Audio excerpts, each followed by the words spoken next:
presentasi. Sekali lagi Bapak Ibu, saya bukan mengajari ikan berenang karena tak layak saya mengajari ikan berenang, karena Bapak-bapak Ibu guru udah lebih banyak ilmunya daripada saya. Di sini saya hanya ingin berbagi ilmu pengetahuan tentang pendidikan inklusif. Jadi yang pertama kita akan temanya adalah tentang sistem pelayanan pembelajaran.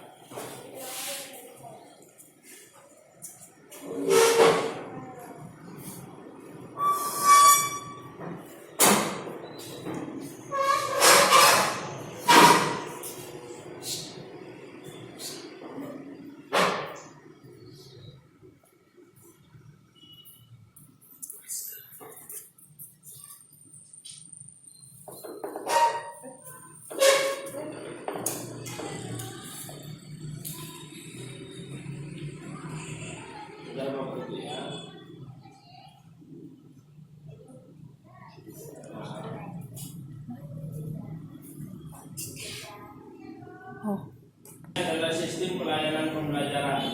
Adalah di sini kita akan membawakan tentang pendidikan inklusif. Apa sih arti pendidikan inklusif? Pendidikan atau pelayanan terhadap peserta didik yang mempunyai kelainan-kelainan. Yang pertama dalam pendidikan inklusif, yang pertama adalah tentang asesmen, identifikasi. Apa itu arti identifikasi? Artinya kita dalam tema identifikasi ini ada pengertian,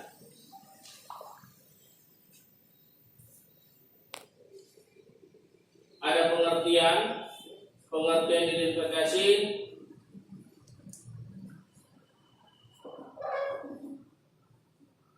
Ini ada pengertian identifikasi, itu kita akan pengertian tujuan dari identifikasi, sasaran dan strategi. Setelah itu ada namanya asesmen. Identifikasi itu artinya kita akan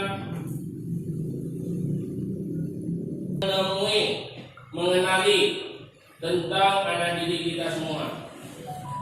Kita di situ kan ada namanya, kadang kita peserta didik ini ada yang tunarungu, ada yang dalam pembelajaran itu kok yang lain sudah siap, dia belum selesai. Itu kita pelajari seperti itu. Apa faktor daripada ada yang seperti itu? Terus ada tujuannya. Tujuan dari identifikasi adalah mempunyai informasi lengkap peserta didik. Setelah kita mengetahui tujuan dari peserta didik, maka kita akan dapat memberikan fungsi terhadap identifikasi itu, yaitu kita akan menafsirkan. Setelah kita menafsirkan, maka kita akan bisa menentukan siapa sasaran kita, yaitu semua peserta didik yang diduga terdapat penyimpangan. Contoh dari identifikasi, yang pertama kita buat nama anak. Setelah itu kita buat tempat dan tanggal lahir, jenis kelamin, agamanya, status, anak keberapa, jenis hambatan, nama sekolah, kelas, alamat, dan petunjuk dari penggunaan ini. Yang pertama itu bisa kita gunakan instruksi berikut untuk mengidentifikasi anak yang memiliki kebutuhan khusus. Berikan pada centang apabila anak itu mengalami kebutuhan khusus. Yang pertama seperti tunarungu atau penglihatan. Apa yang terjadi pada anak itu? Tidak bisa melihat sama sekali. Kalau misalnya tidak bisa dilihat, maka kita teknis tidak. Kalau misalnya dia, kita teknis dia. Kalau tidak, kita teknis tidak. Yang kedua, tidak memiliki atau tidak lengkap organ penglihatannya. Ada pun enggak cacat dia di situ. Ada bisul entah apa yang dia dibawa dari sejak lahir, maka kita buat itu. Yang ketiga, tidak bisa melihat dalam jarak 6 meter. Misalnya dalam waktu 6 meter, jarak 6 meter dia matanya agak kabur gitu, agak lama dan sebagainya. Fokus pandangan tidak sesuai. Setelah kita buat, kita identifikasi itu bagian tunarungu, tunanetra, maka kita lihat berapa skornya, sampai seberapa skor, sampai seberapa panakah ya dalam hambatan penglihatan. Selanjutnya tunarungu, apanya? Yang pertama tidak melihat lengkap, tidak lengkap organ pendengarannya, atau pula ada pula cacat dari sejak lahir. Kita buat di sini. Kalau misalnya iya, kita buat iya. Kalau tidak, kita buat tidak. Atau terjadi kerusakan pada organ penglihatannya. Tidak mampu mendengar sama sekali, apa membisu apa gimana? Memang tak bisa melihat, tidak bisa mendengar sama sekali, atau tidak mampu mendengar suara yang pelan. Yongnya kuat-kuat dia ngomongnya. Kalau kuat-kuat baru bisa dengar. Itu kita buat seperti itu. Kalau memang iya, kita buat iya. Kalau tidak, kita buat tidak. Yang kelima, tidak merespon ketika dipanggil dalam cara tertentu. Misalnya dipanggil misalnya sekolah, tak juga dia apa? Ini kita ada gejala nih. Apa nih? Apakah dia termasuk tunarungu atau bagaimana? Itu kita identifikasi seperti itu. Yang ketiga, hambatan yang ketiga adalah tunagrahita. Apa itu? Hambatan intelektual. Apa yang diidentifikasi? Yang pertama, kemampuan akademik atau akademiknya di bawah rata-rata. Misalnya anak siswa kita ini rata-ratanya dapat nilai 70. Anak ini kalau selalu ujian selalu di bawah. Ini kita identifikasi. Kenapa seperti ini? Kalau memang anak ini di bawah rata-rata, wah, kalau iya kita buat. Selanjutnya, yang kedua, Pak, kesulitan dalam melakukan hubungan sosial, selalu mengganggu saja di dalam belajar. Yang ketiga, kemampuan berpikirnya lemah. Yang keempat, lemah dalam memahami konsep dasar, baik dalam membaca, menulis maupun berhitung. Dan yang kelima, lemah dalam merespon perintah. Lain yang disuruh, lain yang dikerjakan. Itu termasuk daripada hambatan intelektual. Apalagi selanjutnya hambatan fisik atau motorik. Apa saja yang diidentifikasi? Yang pertama adalah tidak memiliki atau tidak lengkap organ geraknya, cacat dia. Baik dia itu dibawa dari lahir atau akibat dari kecelakaan.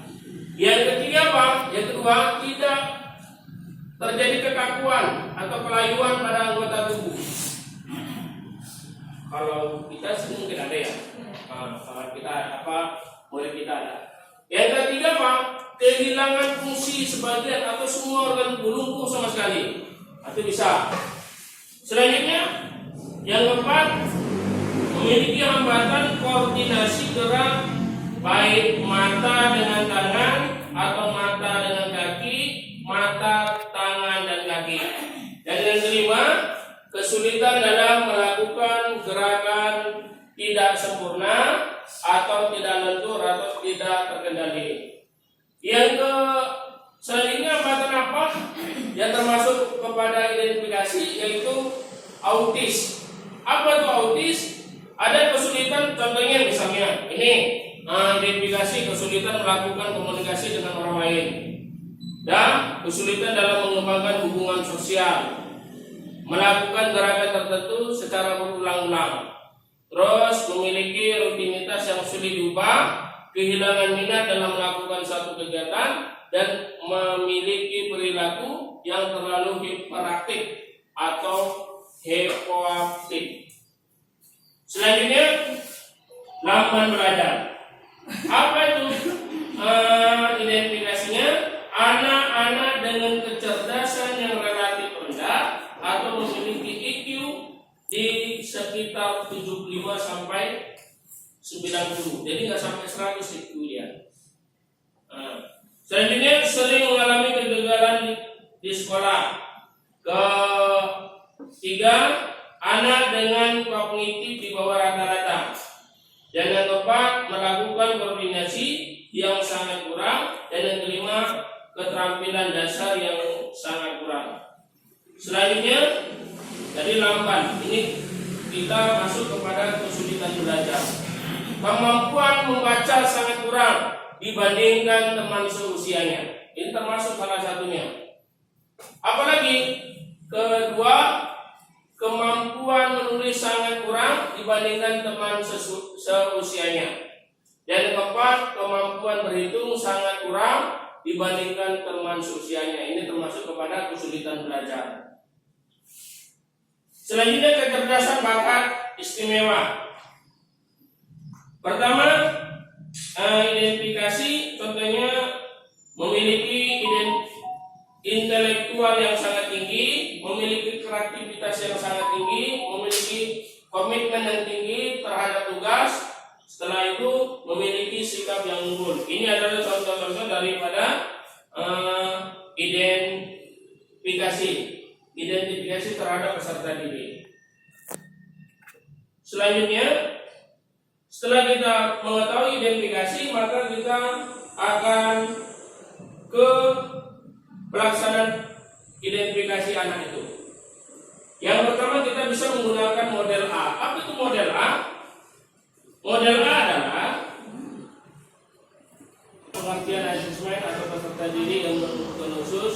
Setelah kita melakukan kita asesmen itu penilaian konsep umum asesmen. Setelah kita masuk kepada konsep umum, maka kita masuk kepada konsep khusus. Setelah kita masuk kepada konsep khusus, maka kita dapat mengumpulkan data yang menyeluruh sebagai dasar penyusunan program. Selanjutnya, jenis-jenis asesmen. Jenis-jenis asesmen ini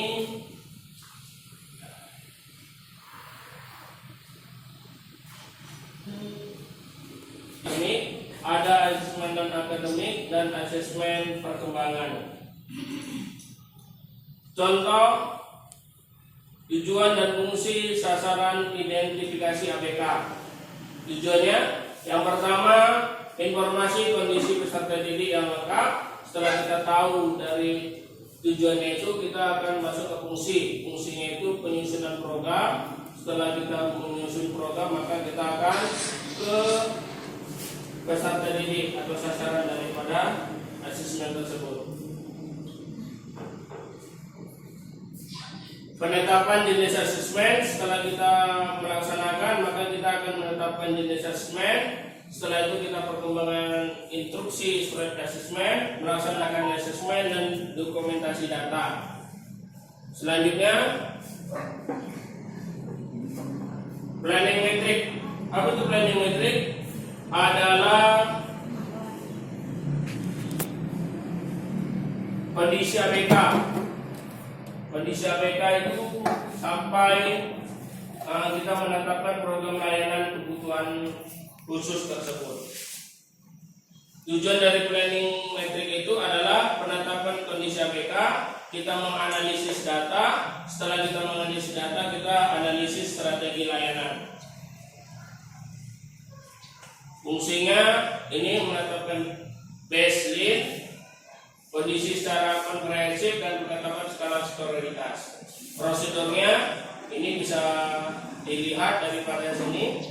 Banyak yang dapat kita lakukan, yaitu selanjutnya kita masuk kepada penetapan kurikulum. Ini beradaptasi kurikulum, kita sesuaikan dengan sekolah kita sampai seberapa kita bisa melaksanakan kurikulum tersebut. Tetapi kurikulum tersebut kita adaptasi, maka kurikulum tersebut menjadi konsep inklusif atau penyesuaian antara kurikulum yang kita laksanakan dengan kurikulum pendidikan inklusif pelayanan terhadap BK. Ini kurikulum 2013 itu diambil KI, KD oleh pemerintah. Setelah itu kita adaptasi selain daripada KI dan KD-nya. Selanjutnya, model adaptasi ada kita menggunakan 4 duplikat, modifikasi, substitusi, dan omisi. Adaptasi itu mempunyai tujuan, ada isi juga, ada proses dan evaluasi. Strategi adaptasi itu membantu peserta didik, membantu guru dan orang tua, dan pedoman penyempurnaan program pendidikan inklusif. Jenis-jenis modifikasi, ada modifikasi tujuannya, ada modifikasi isi, ada modifikasi proses, dan ada juga modifikasi evaluasi. Kemungkinan kurikulum adaptasi tujuannya bisa dimodifikasi dan sebagainya sampai dengan tingkat penilaian. Selanjutnya namanya program pembelajaran individual atau PPI. Program pembelajaran individual adalah rencana pengajaran yang dirancang sesuai dengan kebutuhan individu peserta didik yang berkebutuhan khusus. Apa aja itu? Bisa kita deskripsinya, tujuan dari jangka panjang dan pendek, rincian layanannya, sasarannya, metodenya, ketercapaian sasaran, dan evaluasi. Berorientasi, prinsip dari penyusunan PPI itu berorientasi pada peserta didik sesuai dengan potensi kebutuhan peserta didik, mengejar ketertinggalan dan mengoptimalkan kemampuan sampai dengan memperhatikan kecepatan belajar daripada masing-masing peserta didik. Mungkin ini ada pembelajaran akomodatif. Itu pembelajaran akomodatif adalah upaya yang dilakukan guru dalam pembelajaran agar peserta didik dalam kelas mampu menerima informasi yang sesuai dengan kemampuannya. Ini adalah kesiapan guru yang dapat dilakukan dalam pembelajaran individual tersebut. Mungkin ini saja yang dapat saya sampaikan. Kurang lebih saya mohon maaf. Saya akhiri dengan wabillahi taufiq wal hidayah. Assalamualaikum.